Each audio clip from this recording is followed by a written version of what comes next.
Ladies and gentlemen, in this video, I will be presenting to you an absolutely beautiful culmination to a story in the world of chess. I'm recording this in April 2026. There have been many legends that have graced the 64 squares, but over the past 3 weeks, I have done several collaborations with the one and only Jynxzi. Jynxzi is one of the most popular content creators in the world right now, and I made a video about him playing chess when his rating was 120. We did a couple of lessons. They got a lot of views. You guys really enjoyed them. So chess.com put on a tournament.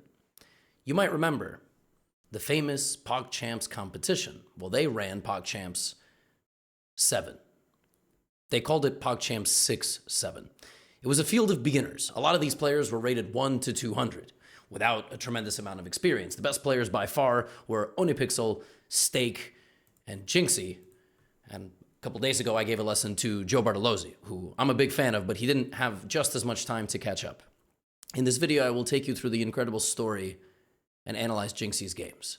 One day, I might upload all of my coverage, but you really had to be there to see it live.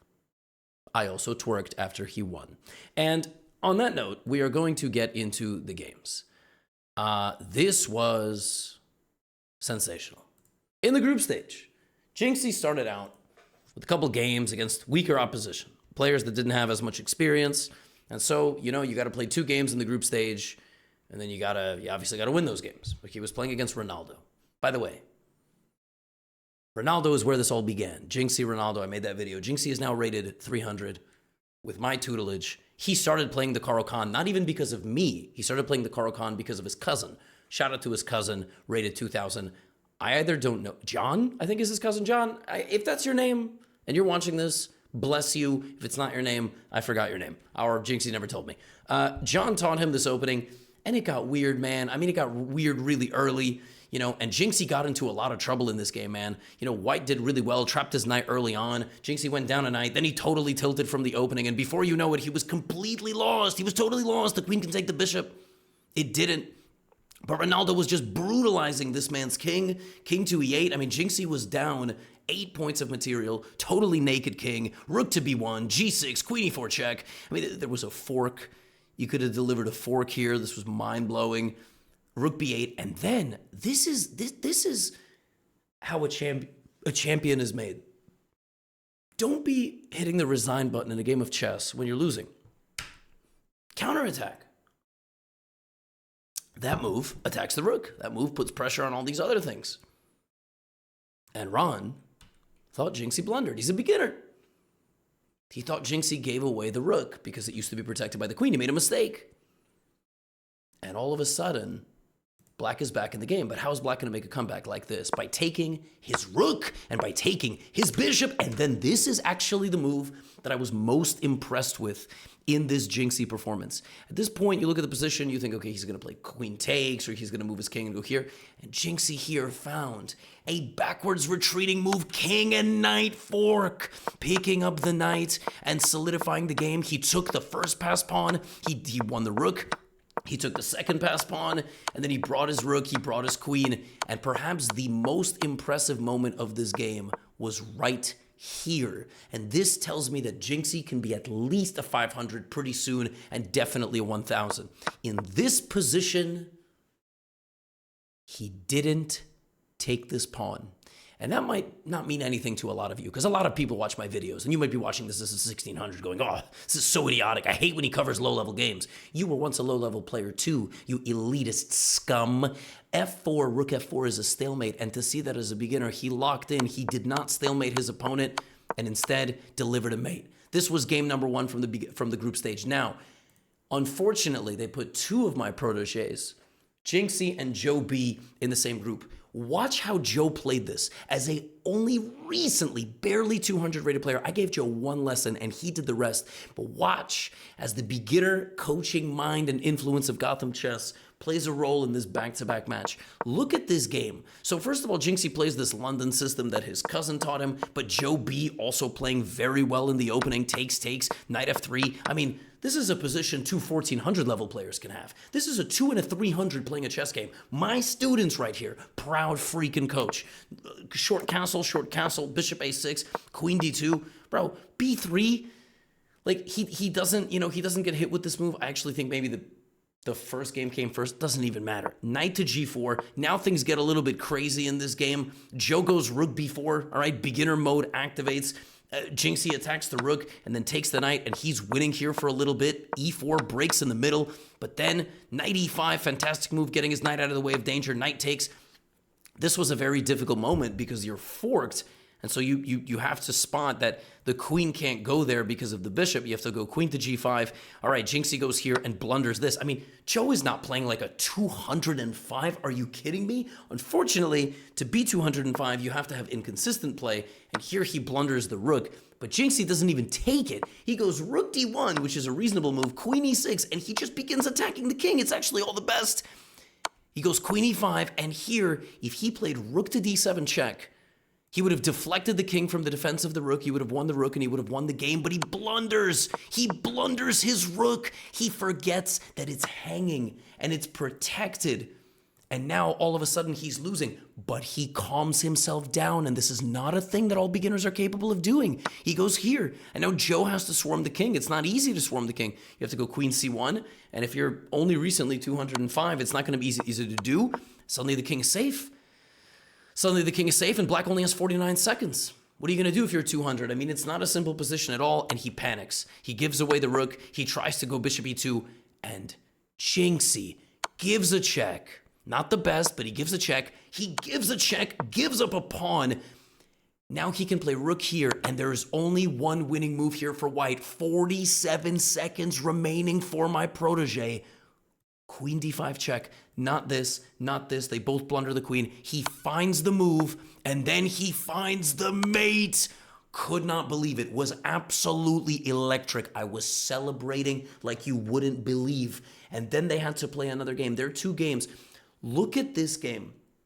The first 25 moves of this game were unbelievable. You would not possibly tell me that these guys are rated. This game was the first game they played. Doesn't matter that these guys are 2 and 300. My guys over here, queen takes. Jynxzi spots queen takes pawn. Bro, some of you rated 900 wouldn't have even spotted that pawn was hanging. Really, especially in blitz, especially with 300,000 people watching this. Queen c5, excellent developing move from Joe. Look at this game. This was an amazing game. I know the eval bar is jumping because the computer doesn't like some of the moves. Trading, and then Jynxzi castling here, and then rook b1. He blunders this pawn, but he protects himself, plays f5, launches a counterattack with f4, rook f5, queen f7. Guys, it's been 20 moves. I understand the computer thinks that white is much better, but nobody has made a significant blunder. Unfortunately, now that's going to end. And Joe right here plays g3, and as you get better at chess, you never, ever, ever even consider moving the pawns in front of your king because they just open up the attack, and then Joe totally panics and straight up hangs his queen. And that's why you are rated whatever you are. It's because the variance of your moves, right? Like at some point, you're probably going to come back to earth. But Jynxzi picks it up, rook f3, queen f2. I mean, just like the freaking Terminator goes in. Now, I told Joe before the tournament, he didn't have as much practice as Jynxzi, but I told him he was a top half finisher. He was definitely going to make it to the semifinals just on like natural ability and intellect and the ability to absorb information. And now we go to the semifinal. And the semifinals are as follows. Jynxzi stake, 2 games, Joe versus OhnePixel. OhnePixel, German guy, probably rated 400 or 500 if I had to guess, but doesn't know about stalemate. And I know that you would think that you would know that as a 400, but gameplay, very, very, very decent player. I think Jynxzi now is probably also around 400 level. Best of 2. Guys, this game was both incredible and horrific. Jynxzi started out with his typical opening. Then he went here and took the knight like this. And stake is playing great too, by the way. Rook e1, queen e2, like very good game. And then here Jynxzi spawns. Guys, a 320 rated player who 3 weeks ago was chewing on the pieces, spotted that in this, he's a great guy. I'm only teasing. Rook b1 and knight e5, and he spotted that after this, the queen is trapped. Bro, 3 weeks ago, he didn't know how to play chess. Then the queen was trapped. He won the queen, and then he won the rook. And here, what you need to do as a beginner is you need to just make sure there's never a back rank checkmate. As the coach, I'm always looking for ways you can lose a position. And I said during the broadcast that the only way to lose was a back rank checkmate. So you need to make room with your pawns. So rook b1, or what you need to do is you need to combat him with the pawn here. And you have an extra queen. You need to use the queen. In this position, you need to go trade the rook. That's what you need to do. And that's what he started doing. Queen takes pawn. Again, you probably need to push one of the pawns in front of your king. Now, if you're a beginner, opposite and backwards moves to your pieces are super important. When the bishop comes to e2, you got to realize your queen controls that diagonal. Both guys miss it. Both of them. Totally blank. Rook h8 is the move. And what Stake was trying to go for here was a back rank checkmate, and he straight up almost got it. He straight up almost got a back rank checkmate. Great comeback play from him. Rook here. Jynxzi is completely winning here. He needs to not panic. He needs to just give some checks. And now, ladies and gentlemen, may I present to you a generational throw. When Jynxzi was playing this game, I thought the tournament was over. I thought there was absolutely no chance that he was going to win the tournament after this game. I just thought he was going to be completely tilted. Jynxzi at this point proceeds not to deliver mate in one. This is mate in one. I don't know why he didn't play this move. Like, even by accident, just give a check, right? He went here, and then he attacked the rook, and Stake threatened a back rank checkmate by blundering his rook in one move, which Jynxzi panicked and defended, and then went here, and then lost his other rook, and then lost 2 rooks in 2 moves. He lost both rooks to the king, which is insane. But now I was like, well, there's no back rank mate, so he needs to bring his queen, and he needs to go, win the pawns. And he started doing that. He started bishop e1 is insane. Such a passive move. You need to go hunt the king. You got to realize that the pawns protect the queen as you get close. And he did spot it right here, queen f6. He needs to put the pawn and the queen forward together. And folks, the next move, Jynxzi, folks were telling me he said it was a misclick. I don't know if it was a misclick. The brain just didn't click. Something didn't click. He went here. And this man managed not only to lose his queen here, he managed to lose the entire game. His opponent promoted the rook, kept the rook, promoted the pawn, won the pawn, and then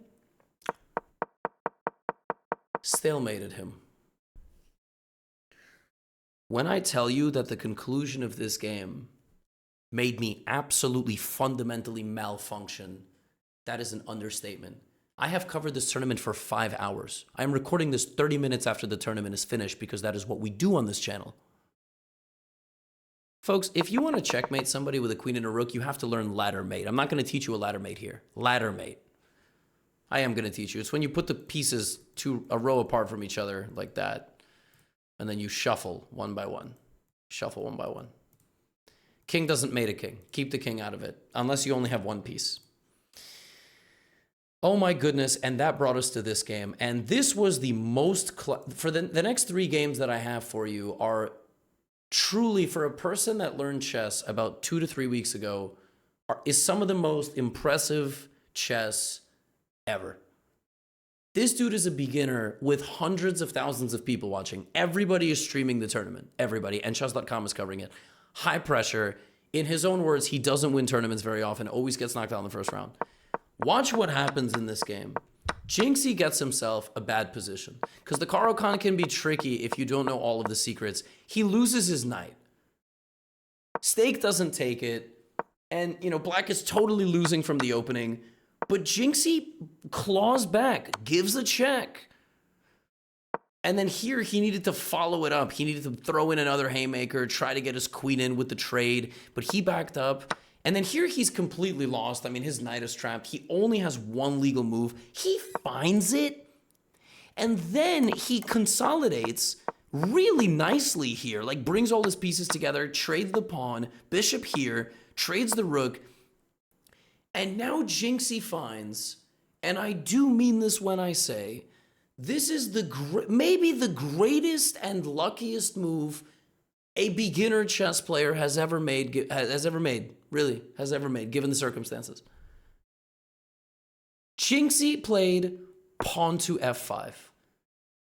The computer thinks that this is the best move. But this is the luckiest, most genius move ever played by somebody at this level.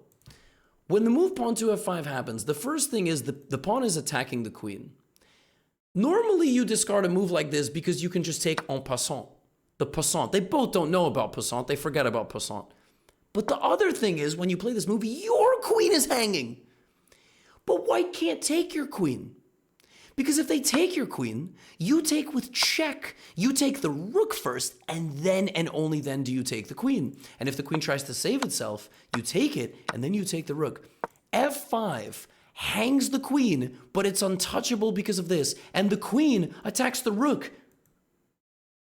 So the only move here is pawn takes f6, rook h7, queen h7, queen g6, or queen e6, queen e6. But here is how the game concludes. Queen e2, rook takes rook is free. Jynxzi and Stake don't see that. Instead, Jynxzi plays queen takes d4, and then in this position, instead of completely just going forward and taking the bishop, he's like, wait a minute, let me solve this first. Boom, boom, and then he forks the queen and the bishop, and then he takes the bishop. And white misses that the bishop is attacking the queen. Jynxzi goes here, and if that wasn't impressive enough, this man spots that the queen is defended by the knight. Queen b2 mate. Queen b2 mate played by my former 120 rated prodigy.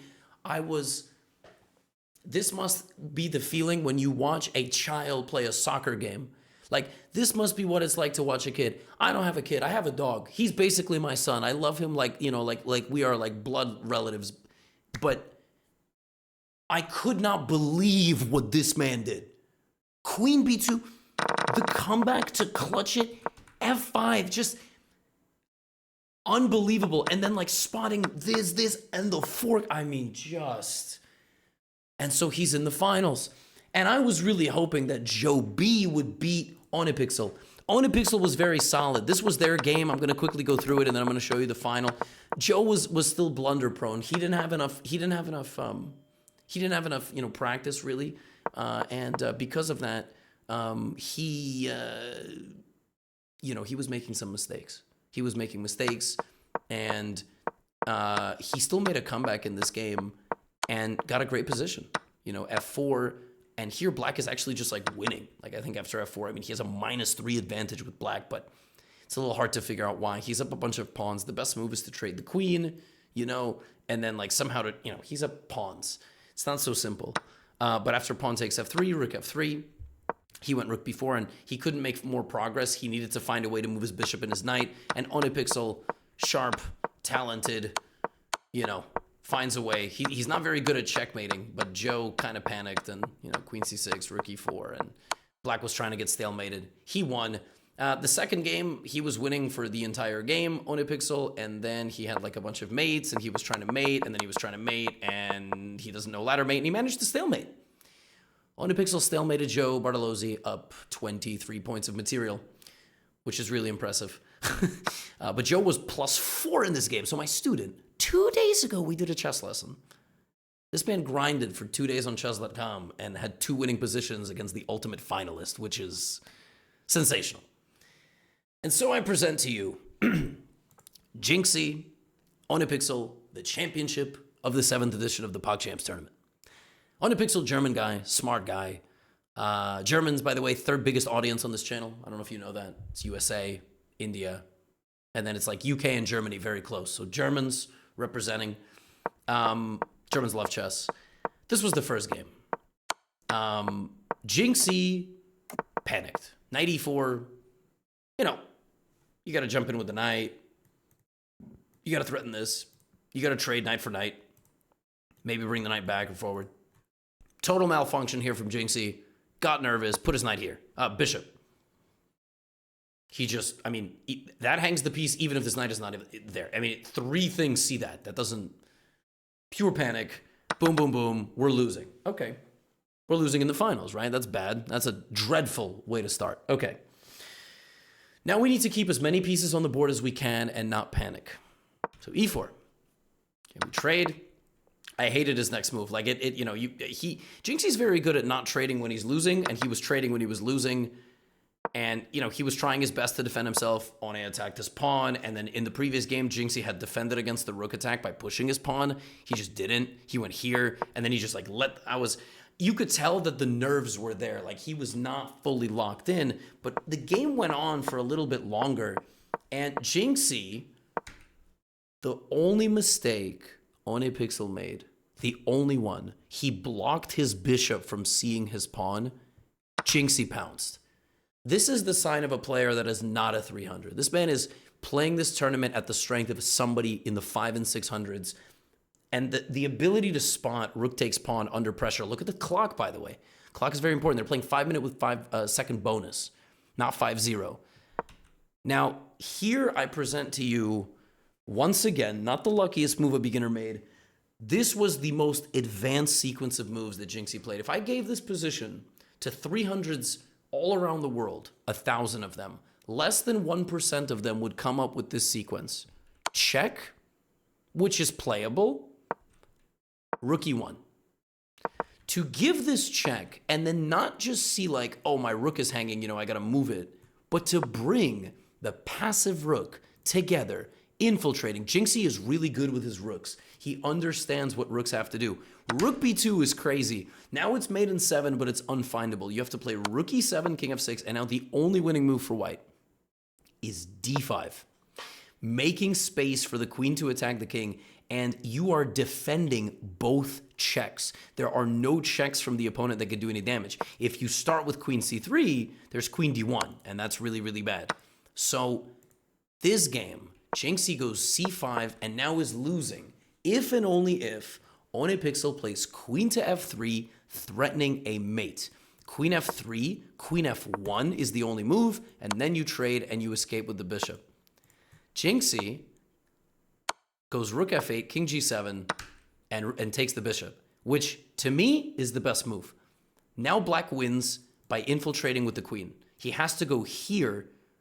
This is the only sequence of moves, and I don't think that at this level it is particularly findable. You have to go here, here, and then you find rooks to c1 check. His opponent, low time, picks up the queen and puts it here. And I don't know if he was slipping. Like, I feel like he was probably trying to come in with the queen. And if he had, he might have very well won this game, because the only way to stop yourself getting mated here is to probably play queen to f1. And I don't know if Jynxzi would have spotted that, but that was the move. But after queen g5, it is a methodical conclusion to the game, and Jynxzi picks up the win. I mean, he put a lot of clock pressure on the opponent. 15 seconds is not a lot of time. And that brings us to the conclusion of the 3-week March-April 2026 Jynxzi chess saga in collaboration with yours truly, GothamChess. Truly an incredible experience. We have Jynxzi and I, our collaborations, long form, short form, have probably gotten like 200 million views.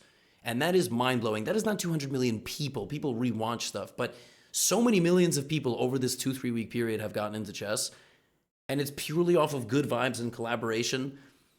And this is the conclusion of it all. And this game, yes, will also have a beautiful ending, truly fitting of a beginner match. Jynxzi played his pyramid, he played his Caro Kann, and he got an absolutely fantastic position. This is the position after 9 moves. Jynxzi is playing up until this point like there's a 2 in front of his rating, along with the 3-3-8. This is a grandmaster level opening with black. Truly. Truly grandmaster level. Now, the winning plan here for black, the computer thinks the position is already so good that you can go queen f6, queen h6, and g5, g4, and just like attack the king and get it over with. Now, this game takes a little bit slower to develop. Pawn break from Jynxzi. OhnePixel goes queen a4. And at this point, I could not believe what Jynxzi played. He spotted that the knight was defending the bishop and played bishop to g4. Like, this is how chess works. You play it and your brain starts picking things up. You start putting puzzle pieces together. And white missed it. Take, knight takes d2. Jynxzi is completely winning in the second game, and it's a best of 2. It's over. So white goes here. Now, it's never too late to make a blunder. At this point, when your attack has been stopped and your knight is hanging, it's never too late to lose your pieces. Jynxzi brought the queen back. Just insane. Rook d1, knight e4, and right here, queen f6 on the board. Queen f6 is a mistake. Jynxzi saw that if his knight were to be lost, he would take the bishop, but he forgot, but that calculation was good. He forgot that white can go here first and then take. And then white is winning. Now, the best move after bishop takes knight is actually to play rook to b8, which is a Zwischenzug, which both of these guys would understand. You attack the queen, defend the knight, and you take this on the next move. And then white would go here, and you would, anyway, doesn't matter. Because OhnePixel went here, here, and black is completely winning. And now you play queen f2. At a minimum, when you are winning a 1 out of 2 match, you can just make a draw here. You can play queen f3, queen f2.